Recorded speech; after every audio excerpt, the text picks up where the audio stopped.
আসসালামু আলাইকুম। আমন্ত্রণ বাংলা ভিশন সংবাদে আপনাদের সাথে আছি মিথিলা ইসলাম। শুরুতে পায়োনিয়ার ইন্স্যুরেন্স সংবাদ শিরোনাম। সব্যসাচী লেখক সৈয়দ হক আর নেই।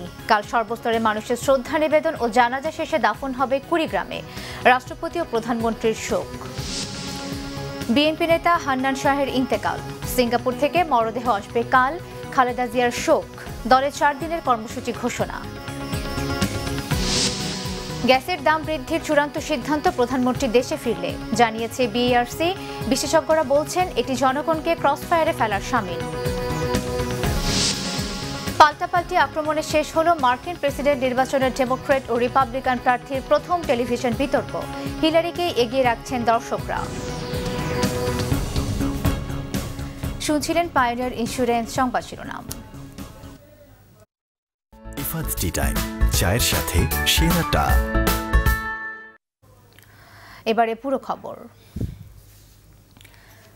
চলে গেলেন সব্যসাচী লেখক সৈয়দ শামসুল হক। দীর্ঘদিন ক্যান্সারের সঙ্গে লড়াই শেষে আজ সন্ধ্যার একটু আগে রাজধানীর একটি হাসপাতালে শেষ নিঃশ্বাস ত্যাগ করেন কবি। ইন্না লিল্লাহি ওয়া ইন্না ইলাইহি রাজিউন। তার মৃত্যুতে শোক জানিয়েছেন রাষ্ট্রপতি আব্দুল হামিদ ও প্রধানমন্ত্রী শেখ হাসিনা। বাংলা ভাষার সব্যসাচী লেখক বলতে যে একজন লেখকের নাম সবাই বোঝে, তিনি সৈয়দ শামসুল হক। 1935 সালে জন্মগ্রহণ করে প্রথম কাব্যচর্চা করেছিলেন মাত্র 11 বছর বয়সে। তার গোটা জীবনটাই বাংলা সাহিত্যের ইতিহাসের একটি উজ্জ্বল অধ্যায়। কবিতা, গল্প, উপন্যাস, নাটক, গান, সাহিত্যের সব অঙ্গনে সৈয়দ শামসুল হকের বিচরণ ছিল রাজার মতো। সৃষ্টিশীলতায় নতুন নতুন আঙ্গিকে বাংলা সাহিত্যকে সাজাতে তার মতো সক্রিয় লেখক আর কেউ নেই। দীর্ঘ লেখক জীবনে 20টি কবিতার বই, 9টি ছোট গল্পের বই, একটি প্রবন্ধের বই এবং 34টি উপন্যাসের বই আছে তার। 21 পদক, বাংলা একাডেমি পদক সহ বেশ কয়েকবার সম্মানিত হয়েছেন সৈয়দ শামসুল হক। মহান মুক্তিযুদ্ধ সহ জাতির সব ক্রান্তি লগ্নে কবি অবলীলায় নেমে এসেছেন মানুষের কাতারে। ডাক দিয়েছেন জাগো বাহে কণ্ঠে সবাই। সৈয়দ শামসুল হকের সমাজ চেতনার গভীরতায় প্রভাবিত হয়েছে সব গুরুত্বপূর্ণ জাতীয় আন্দোলন।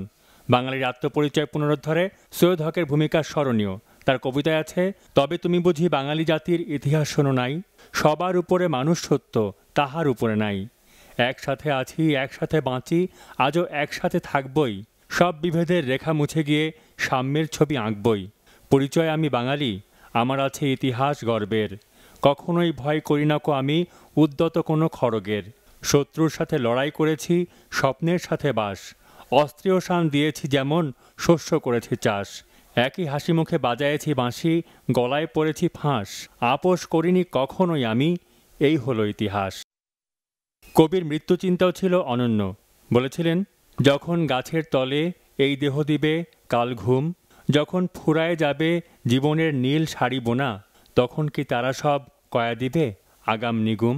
আমার তো দেশ নাই, নদী নাই, ঘর নাই লোক, আমার বিছানে নাই সোহাগের তাঁতের চাদর, আমার বেড়ায় খালি ইঁদুরের বড় বড় ফোক, আমার বেবাক ফুল কাফনের ইরানি আতর, তোমার কি সাধ্য আছে নিয়া যাও এইখান থেকে। সব মানুষকে শ্রদ্ধা জানানোর সুযোগ করে দিতে কবির মরদেহ জাতীয় শহীদ মিনারে রাখা হবে বুধবার সকালে। তাঁর শেষ বিছানা হবে কুড়িগ্রামের পারিবারিক কবরস্থানে। সাইমুল হক, বাংলা ভিশন, ঢাকা। বিএনপির স্থায়ী কমিটির সদস্য অবসরপ্রাপ্ত ব্রিগেডিয়ার জেনারেল আসম হান্নান শাহ আর নেই। ইন্না লিল্লাহি ওয়া ইন্না ইলাইহি রাজিউন। সিঙ্গাপুরের একটি হাসপাতালে চিকিৎসাধীন অবস্থায় মারা যান তিনি। আগামীকাল বুধবার সন্ধ্যায় তার লাশ আনা হবে দেশে। প্রবীণ এই নেতার মৃত্যুতে গভীর শোক প্রকাশ করেছেন বিএনপি চেয়ারপারসন বেগম খালেদা জিয়া। শোক সন্তপ্ত পরিবারকে সমবেদনা জানাতে হান্নান শাহর বাসায় যান রাজনীতিবিদ ও সুশীল সমাজের প্রতিনিধিরা।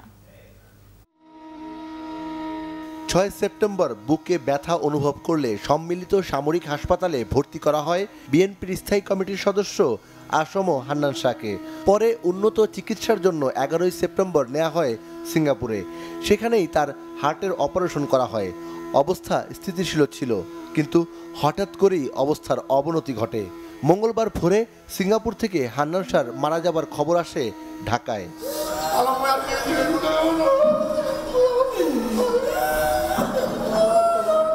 শোক নেমে আসে পরিবার ও দলের নেতাকর্মীদের মাঝে।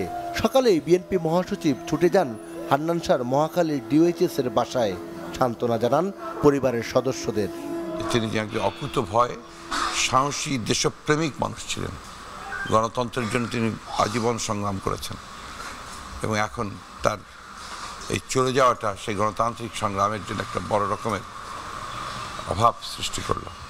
এ সময় আবেগ আপ্লুত হয়ে পড়েন পরিবারের সদস্যরা। ওনার জন্য আপনারা দোয়া করবেন। উনি কেমন মানুষ ছিলেন আপনারা জানেন। উনি সারা জীবনই অন্যায়ের বিরুদ্ধে যুদ্ধ করেছেন। সময় বাড়ার সাথে সাথে শুভাকাঙ্ক্ষী, রাজনৈতিক সহকর্মী আর সমাজের বিশিষ্টজনদের ভিড় বাড়তে থাকে হান্নান শাহর বাসায়। পরিবারের সদস্যদের সমবেদনা জানানোর পাশাপাশি স্মৃতিকাতর হয়ে পড়েন অনেকেই। তিনি এই জাতীয় সংকটকালে যে সাহস সক্ষমতা প্রদর্শন করতে পারতেন আর কি, এটা দরকার ছিল জাতীয় পর্যায়ে। বিএনপির ক্রান্তিকালে যখনই প্রয়োজন হয়েছে তিনি সাহসিকতার সঙ্গে সেই পরিস্থিতি মোকাবেলা করেছেন। নিশ্চয়ই আমাদের বিএনপির জন্য একটা বড় ক্ষতি হলো, যেটা কাটিয়ে ওঠা অনেক কষ্ট হবে। সে শোক জ্বালাতে আসছে। আমরা হাই স্কুল থেকে ক্লাস 5 থেকে পড়াশোনা। হান্নান শাহর মরদেহ বুধবার সন্ধ্যা 6টা নাগাদ দেশে আনা হবে বলে জানিয়েছেন স্বজনরা। পরে বৃহস্পতিবার সকাল 10টায় ডিওএইচএস মসজিদ, 11:30টায় জাতীয় সংসদের দক্ষিণ প্লাজায় ও বাদ জোহর বিএনপির নয়াপল্টন কেন্দ্রীয় কার্যালয়ের সামনে হান্নান শাহর জানাজা অনুষ্ঠিত হবে। ওদিন হান্নান শাহর মরদেহ সিএমএইচের হিমঘরে রেখে শুক্রবার সকালে নিয়ে যাওয়া হবে গাজীপুরে। সেদিন সকাল 9টায় জয়দেবপুর রাজবাড়ী মাঠ, 10:30টায় কাপাসিয়া পাইলট উচ্চ বিদ্যালয় মাঠে এবং জুমার নামাজের পর নিজ গ্রাম চালাবাজার উচ্চ বিদ্যালয় মাঠে জানাজা শেষে পারিবারিক কবরস্থানে দাফন করা হবে তাকে। সিকান্দার রেমান, বাংলাভিশন, ঢাকা। বিএনপির স্থায়ী কমিটির সদস্য সাবেক মন্ত্রী ব্রিগেডিয়ার জেনারেল অবসরপ্রাপ্ত আসম হান্নান শাহর মৃত্যুতে গাজীপুরে 3 দিনের শোক ঘোষণা করা হয়েছে। তার মৃত্যুতে গাজীপুরে বিশেষ করে তার জন্মস্থান কাপাসিয়ায় শোকের ছায়া বইছে। দলমত নির্বিশেষে লোকজন ছুটে যাচ্ছেন কাপাসিয়া উপজেলার ঘাকটিয়া চালা গ্রামে তার বাড়িতে, আর সেখানেই পারিবারিক কবরস্থানে দাফন করার প্রস্তুতি চলছে। আগামী শুক্রবার জুমার নামাজের পর দাফন করার কথা রয়েছে। তার মৃত্যুর পর জেলা ও থানা বিএনপি কার্যালয়ে দলীয় পতাকার পাশাপাশি কালো পতাকা উঠানো হয়েছে। চলছে কোরআন তেলাওয়াত। গাজীপুর 4 আসনের সাবেক এই সংসদ সদস্যকে হারিয়ে এলাকার মানুষ এবং নেতাকর্মীরা হতাশ ও গভীরভাবে মর্মাহত। তার এই শূন্যতা কোনোভাবেই আর পূরণ হবার নয় বলে মনে করছেন তারা।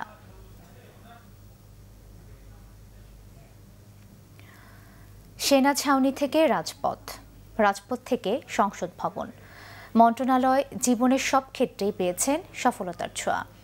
পরিবার, রাজনীতি, সমাজ সবকিছুকে পেছনে ফেলে অন্য ভুবনের বাসিন্দা এখন প্রবীণ রাজনীতিবিদ, বিএনপির স্থায়ী কমিটির সদস্য আসম হান্নান শাহ। প্রবীণ এই রাজনৈতিক ব্যক্তিত্বের জীবনের কথা তুলে ধরেছেন জাহাঙ্গীর আকন্দ।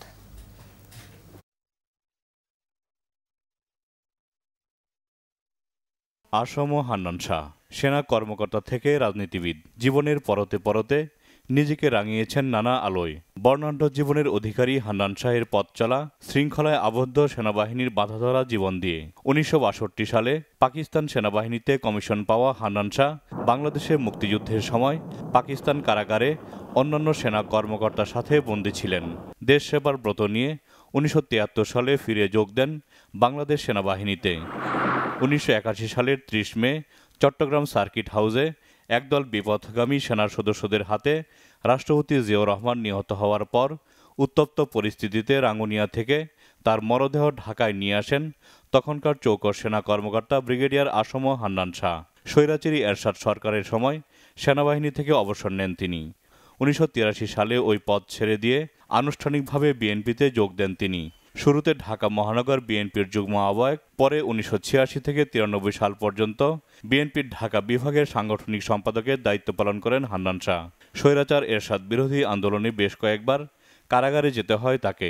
1993 সাল থেকে 2009 সাল পর্যন্ত বিএনপি চেয়ারপারসন বেগম খালেদা জিয়ার উপদেষ্টা হিসেবে দায়িত্ব পালন করেন। অবসরপ্রাপ্ত ব্রিগেডিয়ার জেনারেল আসম হান্নান শাহ 1991 সালে গাজীপুর 4 আসন থেকে সংসদ সদস্য নির্বাচিত হলে তাকে পাট ও বস্ত্রমন্ত্রীর দায়িত্ব দেওয়া হয়। 2009 সালে বিএনপির 5ম জাতীয় কাউন্সিলে দলের সর্বোচ্চ ফোরাম জাতীয় স্থায়ী কমিটির সদস্য করা হয় বর্ষিয়ান রাজনীতিবিদ আসম হান্নান শাহকে। এবছর অনুষ্ঠিত ষষ্ঠ কাউন্সিলেও তা বহাল থাকে। 2007 সালে সেনা সমর্থিত তত্ত্বাবধায়ক সরকারের জরুরি অবস্থার সময় বেগম জিয়া যখন কারাগারে বন্দী, তখন বিএনপিকে সংগঠিত করতে গুরুত্বপূর্ণ ভূমিকা রাখেন স্বচ্ছ এই রাজনীতিবিদ। তার রাজনৈতিক সহযোদ্ধাদের অনেকেই কারাগারে কিংবা আত্মগোপনে থাকলেও ফখরুদ্দিন মঈনুদ্দিন সরকারের চোখ রাঙানিকে উপেক্ষা করে গণমাধ্যমে সোচ্চার ছিলেন বিএনপির দুঃসময়ের এই কাণ্ডারি। 1941 সালের 11 অক্টোবর গাজীপুরের কাপাসিয়ার ঘাগটিয়া গ্রামে ঐতিহ্যবাহী রাজনৈতিক পরিবারের জন্ম আসম হান্নান শাহের। ব্রিটিশ বিরোধী আন্দোলনী নেতা ফকির মজনু শাহ ছিলেন আসম হান্নান শাহর পূর্বসূরি। বাবা আব্দুল মান্নান পাকিস্তান আমলে মন্ত্রী ছিলেন। তার ছোট ভাই শাহ আবু নাঈম মোহাম্মদ মমিনুর রহমান ছিলেন সুপ্রিম কোর্টের আপিল বিভাগের বিচারপতি। ক্ষমতাসীন আওয়ামী লীগ সরকারের আমলেও জেল খেটেছেন বেশ কয়েকবার। গাড়ি ভাঙচুর, অগ্নিসংযোগ, নাশকতা সহ বিভিন্ন অভিযোগে 30টিরও বেশি মামলা হয়েছে আসম হান্নান শাহের বিরুদ্ধে। 6 সেপ্টেম্বর মামলার হাজিরা দিতে যাওয়ার সময় হৃদরোগে আক্রান্ত হলে সিএমএইচে ভর্তি করা হয় তাকে। পরে উন্নত চিকিৎসার জন্য সিঙ্গাপুরের রেফেলস হার্ট সেন্টারে নিয়ে যাওয়া হলে মঙ্গলবার ভোরে 74 বছর বয়সে মারা যান জাতীয়তাবাদী রাজনীতির অন্যতম কাণ্ডারি আসম হান্নান শাহ। হান্নান শাহর মৃত্যুর মধ্য দিয়ে বাংলাদেশের রাজনীতির আকাশ থেকে খসে পড়ল আরও একটি নক্ষত্র। সমাপ্তি ঘটল এক বর্ণাঢ্য জীবনের। জাহাঙ্গীর আকন্দ, বাংলা ভিশন, ঢাকা। এবারে অন্যান্য প্রসঙ্গ। আবারও বাড়ছে গ্যাসের দাম। এ ব্যাপারে হিসাব নিকাশ শেষ পর্যায়ে। প্রধানমন্ত্রী দেশে ফিরলে চূড়ান্ত সিদ্ধান্ত নেওয়া হবে বলে জানিয়েছেন এনার্জি রেগুলেটরি কমিশনের ভারপ্রাপ্ত চেয়ারম্যান মাকসুদুল হক। তবে বিশ্লেষকরা বলছেন, গ্যাসের দাম আবারও বাড়ালে দেশের জনগণকে ক্রসফায়ারের মুখোমুখি দাঁড় করাবে সরকার।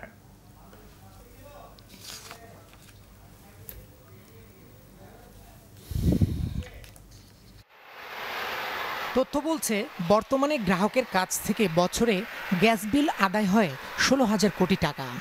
গ্যাস খাত থেকে বিভিন্ন নামে প্রায় 81% অর্থ শুল্ক ও কর হিসেবে সরকার নিয়ে যায়। এর মধ্যে শুল্ক ও কর 55%, অগ্রিম আয়কর 3%, গ্যাস উন্নয়ন তহবিল 5%, জ্বালানি নিরাপত্তা তহবিল 16%, ডিভিডেন্ড 2 থেকে 3% সরকার আদায় করছে। গত 18 আগস্ট গ্যাসের দাম বৃদ্ধির জন্য গণশুনানি শেষ হয়। সেই শুনানির বিভিন্ন সিদ্ধান্ত পর্যালোচনা চলছে বর্তমানে এনার্জি রেগুলেটরি কমিশনে। গ্যাসের দামের ওপর থেকে সরকারের শুল্ক ও কর সংগ্রহের সিদ্ধান্ত এবং কর্মকর্তা কর্মচারীদের বেতন ভাতা বৃদ্ধি গ্যাসের মূল্য বৃদ্ধির কারণ বলে মনে করেন এনার্জি রেগুলেটরি কমিশন। এখন এসডিপের সিদ্ধান্তটা হইল সরকারের, কমিশনের না। যদি এটা সরকার আদায় করেন আর ওইটা যদি কোনো সিদ্ধান্ত চেঞ্জ না হয় তো বাড়বেই। আর একটা খসড়া দাঁড় করিয়েছে মাননীয় প্রধানমন্ত্রী দেশের বাইরে থেকে, আমরা ওদের নিয়ে বসিনি। এখন এই মুহূর্তে গ্যাসের দাম বাড়লে সবচেয়ে বেশি প্রভাব পড়বে পরিবহনে ব্যবহৃত সিএনজিতে, যার মাসুল গুনতে হবে সাধারণ জনগণকে। নিত্যপণ্য থেকে শুরু করে প্রয়োজনীয় সব ক্ষেত্রেই মূল্য বৃদ্ধি পাবে। সরকারি কর্মচারীদের বেতন বেড়েছে ধরেন 14 থেকে 16 লাখ মানুষের, কিন্তু বেসরকারি খাতে কর্মকর্তা আছে হচ্ছে প্রায় 5 কোটির উপরে। তাদের কিন্তু বেতন বাড়েনি, আপনারও বেতন বাড়েনি। সন্ত্রাসীরা যেমন ক্রস ফায়ারে পড়েছে, জনগণ এইভাবে সরকারের এই ভুল এবং ভ্রান্ত নীতি এবং পলিসি কার্যক্রমের কারণে জনগণ ক্রস ফায়ারে পড়েছে। গত বছরের সেপ্টেম্বরে আবাসিক সহ কয়েকটি শ্রেণীর গ্রাহকের গ্যাসের দাম বাড়ানো হয়। দীপন দাওয়ান, বাংলা ভিশন, ঢাকা। ভারতে আটক 3 বাংলাদেশের মধ্যে একজন মোস্ট ওয়ান্টেড ফারুক। সে ত্রিশালে জঙ্গি ছিনতাইয়ের ঘটনায় জড়িত ছিল বলে জানিয়েছেন স্বরাষ্ট্রমন্ত্রী আসাদুজ্জামান খান কামাল। সচিবালয়ে সাংবাদিকদের কাছে এই তথ্য জানান তিনি। সোমবার দুপুরে কলকাতা ও আসাম থেকে তাদের আটক করে দেশটির আইনশৃঙ্খলা রক্ষাকারী বাহিনী। জঙ্গি আটকের এই ঘটনা স্বস্তিদায়ক উল্লেখ করে স্বরাষ্ট্রমন্ত্রী বলেন, ভারত সরকারের পক্ষ থেকে এখনও বাংলাদেশকে আনুষ্ঠানিকভাবে কিছু জানানো হয়নি। পররাষ্ট্র মন্ত্রণালয়ের মাধ্যমে আগামী 2-1 দিনের মধ্যে ফারুক সহ আটক অন্যান্যদের তথ্য পাওয়া যাবে বলেও জানান আসাদুজ্জামান খান। তিনি বলেন, আসন্ন দুর্গাপূজায় 3 স্তরের নিরাপত্তা ব্যবস্থা নেওয়া হবে। পূজায় কোনো ধরনের জঙ্গি বা সন্ত্রাসী হামলার আশঙ্কা না থাকলেও আইনশৃঙ্খলা বাহিনী তৎপর থাকবে বলেও জানান স্বরাষ্ট্রমন্ত্রী। জেনেছি সেটুক হলো সেই ফারুক, সেই আসামি যিনি নাকি আমাদের প্রিজনার ভ্যান থেকে একজনকে হত্যা করে পালিয়ে নিয়ে গিয়েছিল পালাতে সাহায্য করেছিল সেই মোস্ট ওয়ান্টেড আমাদের সন্ত্রাসী তাদেরকে সরিয়ে নিয়ে গিয়েছিল। আমাদের সঙ্গে ভারতের একটা চুক্তিও হয়েছে যে আমাদের দেশে যদি কোনো ওয়ারেন্টভুক্ত আসামি সেই দেশে পালিয়ে যেয়ে থাকে তাহলে তারা আমরা ফেরত দিবে আমাদেরকে। পাল্টাপাল্টি আক্রমণ ও বিব্রত করার মধ্য দিয়ে শেষ হলো মার্কিন প্রেসিডেন্ট নির্বাচনের ডেমোক্র্যাট প্রার্থী হিলারি ক্লিন্টন ও রিপাবলিকান প্রার্থী ডোনাল্ড ট্রাম্পের প্রথম বিতর্ক। এছাড়া কর্মসংস্থান, আয়কর, পররাষ্ট্রনীতি, সন্ত্রাসবাদ, বর্ণবাদ ও অভিবাসন নীতি নিয়ে চলে একে অন্যকে ঘায়েলের চেষ্টা। বিস্তারিত ডেস্ক রিপোর্টে। নিউ ইয়র্কের হফস্ট্রা বিশ্ববিদ্যালয়ে অনুষ্ঠিত 90 মিনিটের বিতর্কের শুরু থেকেই আক্রমণাত্মক ছিলেন ডোনাল্ড ট্রাম্প। বারবার হিলারি ক্লিন্টনের মুখ থেকে কথা কেড়ে নিচ্ছিলেন তিনি, আর বারবারই তাকে থামাতে বাধ্য হয়েছেন সঞ্চালক লেস্টার হল্ট। মিথ্যা ও ভুল তথ্য দেওয়ার অভিযোগও উঠেছে ট্রাম্পের বিরুদ্ধে। অন্যদিকে বিতর্কের প্রায় পুরোটা সময় শান্ত ও মুখে মৃদু হাসি বজায় রাখলেও শেষের দিকে কিছুটা উত্তেজিত হয়ে পড়েন হিলারি। বাংলাদেশ সময় মঙ্গলবার সকাল 7টায় শুরু হয় এই বিতর্ক। শুরুতেই ডেমোক্র্যাট সরকারের সময় চাকরির বাজার কমার অভিযোগ করেন ট্রাম্প। তবে আগামীতে নতুন 1 কোটি কর্মসংস্থানের সুযোগ তৈরির আশ্বাস দেন হিলারি। এছাড়া হিলারির ব্যক্তিগত ইমেইল ব্যবহারের কেলেঙ্কারি, উত্তর আমেরিকার সাথে বিল ক্লিন্টনের নাফটা বাণিজ্য চুক্তি ও ওবামার টিপিপি চুক্তি নিয়ে হিলারিকে আক্রমণ করেন ট্রাম্প। আইএস জঙ্গি উত্থানেও সরাসরি হিলারিকেই দায়ী করেছেন তিনি।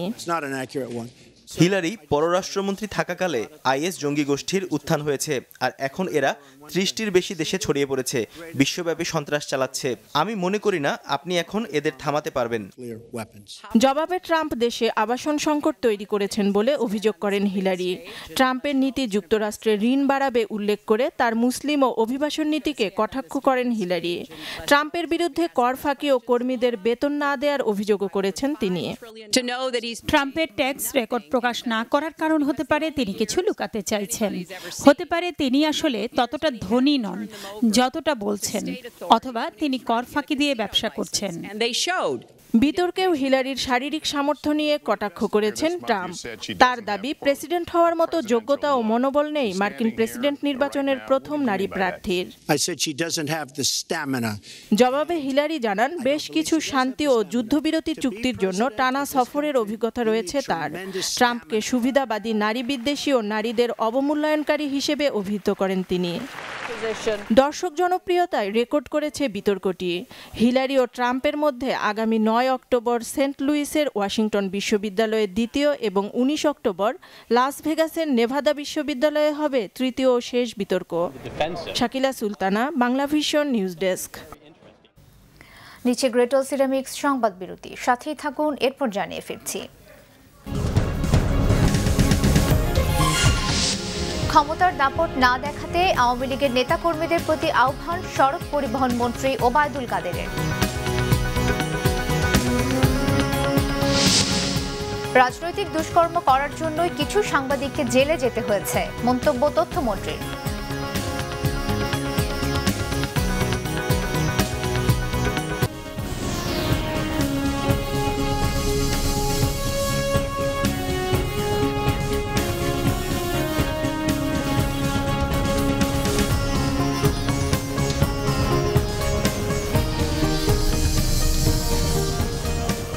স্বাগত আরেকবার বাংলা ভিশন সংবাদে। আওয়ামী লীগের নেতাকর্মীদের ক্ষমতার দাপট না দেখানোর আহ্বান জানিয়েছেন সড়ক পরিবহন ও সেতুমন্ত্রী ওবায়দুল কাদের। আগামী জাতীয় কাউন্সিলে দলের নতুন নেতৃত্বের ঘোষণা আসবে বলেও জানান তিনি। মঙ্গলবার ইঞ্জিনিয়ার্স ইনস্টিটিউশনে প্রধানমন্ত্রী শেখ হাসিনার জন্মদিন উপলক্ষে এক আলোচনা সভায় তিনি এই মন্তব্য করেন। অনুষ্ঠানে উপস্থিত স্বরাষ্ট্রমন্ত্রী আসাদুজ্জামান খান কামাল বলেন, বঙ্গবন্ধুর অসম্পূর্ণ স্বপ্ন প্রধানমন্ত্রীর নেতৃত্বেই যথার্থভাবেই বাস্তবায়ন হচ্ছে। শেখ হাসিনার বিকল্প কোনো নেতা নেই। সন্ত্রাস ও জঙ্গিবাদের বিরুদ্ধে প্রধানমন্ত্রীর জিরো টলারেন্স নীতির কারণেই তা মোকাবেলা সম্ভব হচ্ছে। প্রধানমন্ত্রীর নেতৃত্বে গণতন্ত্র আর উন্নয়নের ধারা এভাবেই অব্যাহত থাকলে 21 সালের মধ্যে দেশকে মধ্যম আয়ের দেশে নিয়ে যাওয়া সম্ভব বলে উল্লেখ করেছেন আওয়ামী লীগের যুগ্ম সাধারণ সম্পাদক মাহবুবুল আলম হানিফ। বিরোধিতার খাতিরে বিরোধিতা না করে দেশে আইনের শাসন রক্ষায় প্রধানমন্ত্রীর হাতকে শক্তিশালী করতে সবাইকে ঐক্যবদ্ধ থাকার আহ্বান জানিয়েছেন তিনি।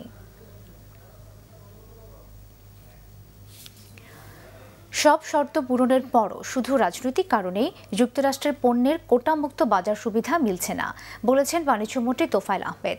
সংসদে প্রশ্নোত্তরে এই মন্তব্য করেন তিনি। সীমান্ত হত্যা বন্ধে ভারত থেকে গরু আমদানির কোনো পরিকল্পনা আছে কিনা এমন প্রশ্নের জবাবে বাণিজ্যমন্ত্রী জানান, ভারত আইন করে গরু রপ্তানি নিষিদ্ধ করেছে, তাই ভারত এই আইন পরিবর্তন না করা পর্যন্ত বাংলাদেশের কিছু করার নেই।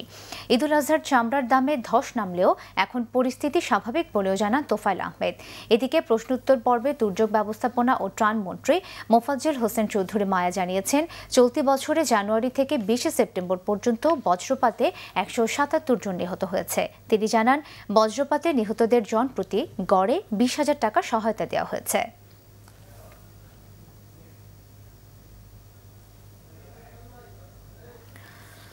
দর্শক, রাজধানীর ইউনাইটেড হাসপাতালে চিকিৎসাধীন অবস্থায় মারা গেছেন সব্যসাচী লেখক সৈয়দ শামসুল হক।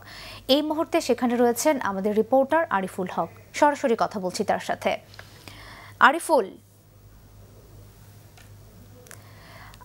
সৈয়দ শামসুল হকের জানাজা ও দাফন কোথায় হবে এ বিষয়ে বিস্তারিত আমাদের জানাবেন।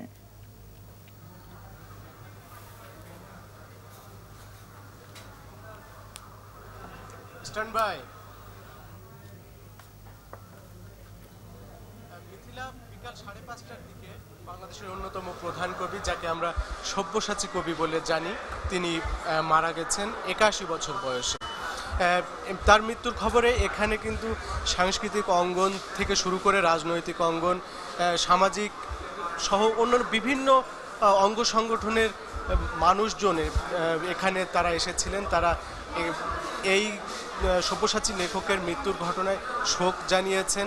তারা জানিয়েছেন যে তাদের মাথার উপরে সংস্কৃতির একটা ছায়া বা ছাদের মতো ছিলেন এই অন্যতম প্রধান কবি শামসুল হক।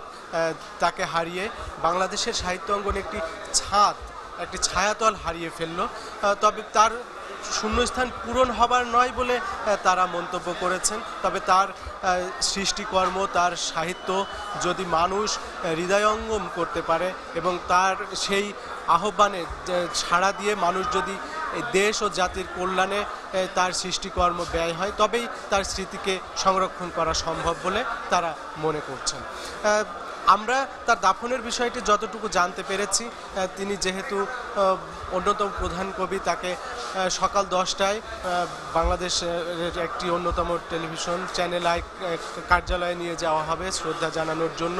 তারপর তাকে নিয়ে যাওয়া হবে, তার মরদেহ নিয়ে যাওয়া হবে বাংলা একাডেমিতে, যেখানে তার অসংখ্য সৃষ্টিকর্মের সংরক্ষিত আছে। তারপরে নিয়ে যাওয়া হবে কেন্দ্রীয় শহীদ মিনারে সর্বজনের শ্রদ্ধা জানানোর জন্য। সেখান থেকে ঢাকা বিশ্ববিদ্যালয়ের কেন্দ্রীয় জামে মসজিদে বাদ জোহর তার এক নামাজে জানাজা অনুষ্ঠিত হবে। তারপর তার মরদেহ নিয়ে যাওয়া হবে তার গ্রাম, তার জেলা, তার জন্মস্থান কুড়িগ্রাম, যেখানে কবি জন্ম নিয়েছিলেন, সেই তার পারিবারিক কবরস্থানে তাকে দাফন করা হবে। এখন মরদেহ তার গুলশানের বাড়িতে নিয়ে যাওয়া হয়েছে, যেখানে আত্মীয় স্বজনদের দেখানোর জন্য। তবে তারপরেই আবার এই ইউনাইটেড হাসপাতালেই তার মরদেহ সংরক্ষণ করা হবে এবং আগামীকাল অন্যান্য যে কার্যগুলো রয়েছে সেগুলো সম্পাদন করা হবে। মিথিলা। আরিফুল, আপনাকে ধন্যবাদ।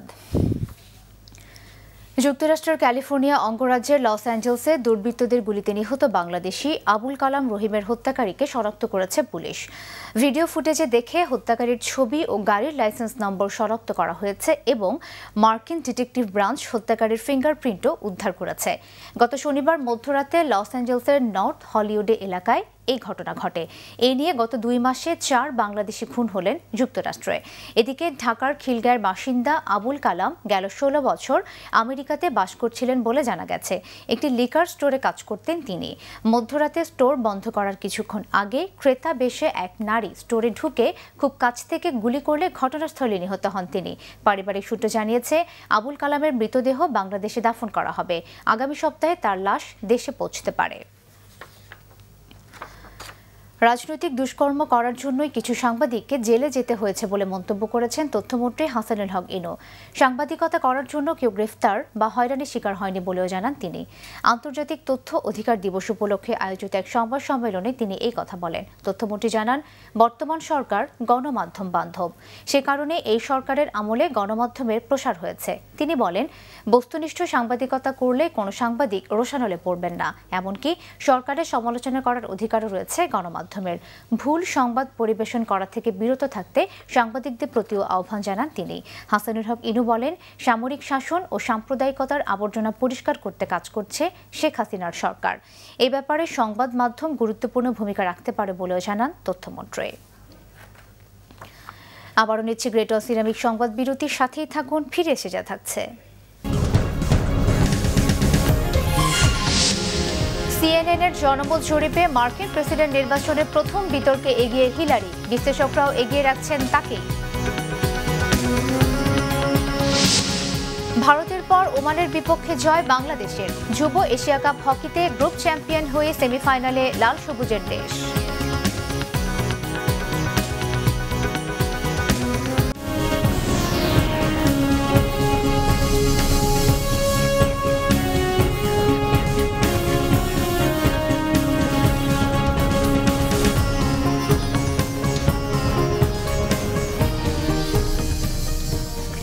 আবার স্বাগত বাংলা ভিশন সংবাদে। এবারে শুরুতে আমিন জুয়েলার্স আন্তর্জাতিক সংবাদ।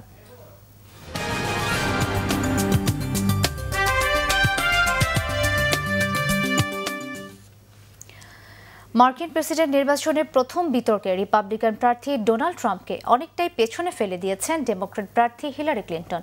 এমনটাই উঠে এসেছে সিএনএনের জনমত জরিপে। একই সাথে প্রথম বিতর্কে হিলারিকে এগিয়ে রাখছেন বিশ্লেষকরা। তারা বলছেন, নিজস্ব মতামত তুলে ধরার ক্ষেত্রে ট্রাম্পের চেয়ে অনেকটাই স্বতঃস্ফূর্ত ও স্বাচ্ছন্দ্য ছিলেন হিলারি। সোমবারের প্রথম প্রেসিডেন্সিয়াল বিতর্ক সরাসরি দেখেছেন দেশটির প্রায় 10 কোটি নাগরিক সহ বিশ্বের অসংখ্য মানুষ। প্রেসিডেন্ট নির্বাচনকে সামনে রেখে ডেমোক্র্যাট ও রিপাবলিকান প্রার্থীর প্রথম বিতর্কটি সরাসরি উপভোগ করেছেন যুক্তরাষ্ট্রের অন্তত 10 কোটি অধিবাসী। মার্কিন ইতিহাসে এবারই এত বেশি সংখ্যক দর্শক প্রেসিডেন্সিয়াল বিতর্কটি দেখলেন। আর বিতর্ক শেষে বেশিরভাগ মার্কিন নাগরিকই হিলারি ক্লিন্টনকেই বিজয়ী বলছেন বলে উঠে এসেছে সিএনএনের জনমত জরিপে। এতে 62% দর্শকই মনে করছেন প্রথম বিতর্কে ট্রাম্পকে ধরাশায়ী করেছেন হিলারি, আর ট্রাম্পকে জয়ী বলছেন 27% নাগরিক। সামান্য ব্যবধানে হিলারিকে এগিয়ে রাখছেন বিশ্লেষকরাও। তারা বলছেন, সোমবারের বিতর্কে কোনো প্রার্থী পরিষ্কারভাবে খুব একটা এগিয়ে নেই। এক অর্থে হিলারি ক্লিন্টনই জয়ী হয়েছেন, কেননা ট্রাম্পের আক্রমণের জবাব বেশ ভালোভাবেই দিয়েছেন হিলারি। নানা ইস্যুতে হিলারি ক্লিন্টনের অবস্থানও বেশ পরিষ্কার। তবে কাকে ভোট দেব এই বিতর্ক দেখে সে সিদ্ধান্ত নেওয়া কঠিন। প্রথম বিতর্কটি দোদুল্যমান ভোটারদের সিদ্ধান্ত নেওয়ার ক্ষেত্রে খুব একটা প্রভাব ফেলতে পারেনি বলেও মত বিশ্লেষকদের। দোদুল্যমান ভোটারদের কথাতেও পাওয়া গেছে সেই ইঙ্গিতই। আমার মতে তারা কেউই ভালো করেননি। আমি কেবল বলতে পারছি এদের একজন আমাদের প্রেসিডেন্ট হবে। মার্কিন জনগণের পাশাপাশি এই বিতর্ক দেখেছেন বিশ্বের বহু মানুষ। তাদের মধ্যে পাওয়া গেছে মিশ্র প্রতিক্রিয়া। রিফাত জামান, বাংলা ভিশন নিউজ ডেস্ক। সংবাদ শেষ করব পায়োনিয়ার ইন্স্যুরেন্স সংবাদ শিরোনামগুলো আরও একবার জানিয়ে। সব্যসাচী লেখক সৈয়দ হক আর নেই। কাল সর্বস্তরে মানুষের শ্রদ্ধা নিবেদন ও জানাজা শেষে দাফন হবে কুড়িগ্রামে। রাষ্ট্রপতি ও প্রধানমন্ত্রীর শোক। বিএনপি নেতা হান্নান শাহের ইন্তেকাল। সিঙ্গাপুর থেকে মরদেহ আসবে কাল। খালেদা জিয়ার শোক। দলের 4 দিনের কর্মসূচি ঘোষণা। গ্যাসের দাম বৃদ্ধির চূড়ান্ত সিদ্ধান্ত প্রধানমন্ত্রী দেশে ফিরলে জানিয়েছেন বিআরসি। বিশেষজ্ঞরা বলছেন এটি জনগণকে ক্রসফায়ারে ফেলার শামিল। পাল্টাপাল্টি আক্রমণে শেষ হলো মার্কিন প্রেসিডেন্ট নির্বাচনের ডেমোক্র্যাট ও রিপাবলিকান প্রার্থীর প্রথম টেলিভিশন বিতর্ক। হিলারিকেই এগিয়ে রাখছেন দর্শকরা। এই ছিল এখনকার মতো। পরের সংবাদ রাত 10:30টায়। এর আগে 9টায় রয়েছে নিউজ টপ 10 দেখার আমন্ত্রণ রইল। এছাড়া দেশ বিদেশের সংবাদ সবার আগে জানতে গ্রামীণফোন বাংলা লিংক ও এয়ারটেল থেকে ডায়াল করুন 1616 নম্বরে। এতক্ষণ সাথে থাকার জন্য ধন্যবাদ সবাইকে।